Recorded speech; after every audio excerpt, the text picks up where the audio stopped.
বরাদ্দের পরে আমরা আরও এক ট্রিপ দিয়েছি, এই সময় তেমন একটা নদীর সমস্যা ছিল, মাছ তেমন পাইনি। অনেক ট্রিপ দেওয়াতে আমরা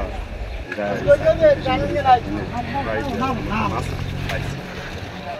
মাছ পেলে এভাবে জ্বালাই দিক দেয় তাহলে আমরা আমাদের সংসারটা ভালো চলবে। অবরোধের পর আমরা বাইরে গেছি সাগরে, 7-8 দিন জাল পাইছি, কোনো মাছ পোনা পাই নাই।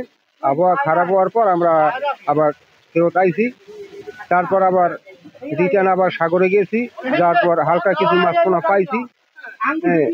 যদি এভাবে কিছু মাছ পোনা পাওয়া যায় তার সংসার এবার চলবে। যদি মাছ পোনা না থাকে তার সরকারি তেরাল ছাড়া কোনো গতি নেই। নদী ঠান্ডা হয়েছে পর নামার পর অল্প কিছু কিছু মাছ পাইছি। যদি এইভাবে আমাদের জন্য কিছু মাছ আমরা পাই তাহলে আমাদের সংসার বাঁচবে। আর যদি মনে করেন এইভাবে একটাই কমে যায় তাহলে আমাদের পোলা পানলেই মনে করেন খুব কষ্ট হবে। এখন মনে করেন এই নদীর দিছে, এখন মোটামুটি সাগরে গেলে মাছ কম বেশি পাওয়া যায়।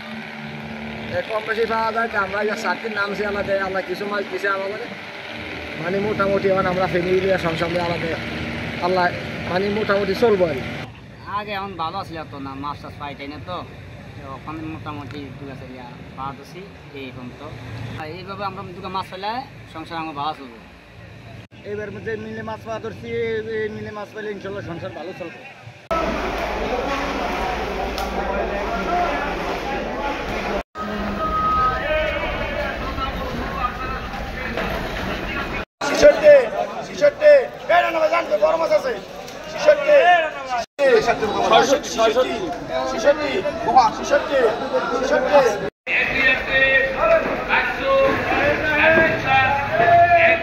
বাংলাদেশ সরকার 58 দিনের নিষেধাজ্ঞা প্রদান করেছিল। নিষেধাজ্ঞা প্রদানের পর আমাদের জেলেরা যখন সমুদ্রে গিয়েছে, যাওয়ার পরে প্রতিবারই বৈরী আবহাওয়ার কারণে তারা তাদের কাঙ্ক্ষিত যে ইলিশ সহ অন্যান্য মাছ সেটা ধরে আনতে পারে নাই। এই কারণে আসলে বাজারে সরবরাহ ছিল না, মাছের দাম অত্যাধিক আকারে ছিল। কিন্তু সাম্প্রতিক সময় আমরা দেখতে পাচ্ছি যে আমাদের জেলেরা তাদের জালে সেই রূপালী ইলিশ পাচ্ছে এবং বাজারে সরবরাহ কিছুটা বেড়েছে। আমরা আশা করছি যে যেহেতু বাজারে সরবরাহ বেড়েছে, কিছু দিনের মধ্যেই আপনার ইলিশের যে দাম সেটা অনেকটাই আমাদের সাধারণ মানুষের নাগালের ভিতরে চলে আসবে এবং সরবরাহ বাড়লে অবশ্যই দামটা কমে যাবে। সেই সাথে আমরা আশা করছি যে আমাদের উপকূলের প্রত্যেকটা জেলেই তাদের যে জালে প্রচুর পরিমাণে মাছ পাবে এবং সে মাছ পেলে আমরা আমাদের বাজারটাকে নিয়ন্ত্রণ করতে পারবো।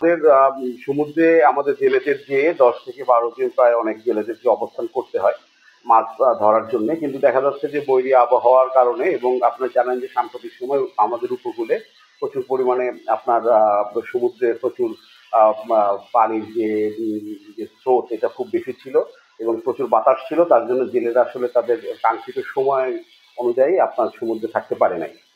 সাম্প্রতিক সময়ে আপনার আমাদের তাপমাত্রা কমে গেছে, প্রচুর বৃষ্টিপাত হয়েছে, গভীর সমুদ্র থেকে ইলিশ উপরে উঠে এসেছে এবং আমাদের জেলেরা মোটামুটি গত 1-2 সপ্তাহ সমুদ্রে অনেক ভালোভাবে অবস্থান করে মাছটা ধরতে পেরেছে। এই জন্য তাদের জালে মাছ এসেছে।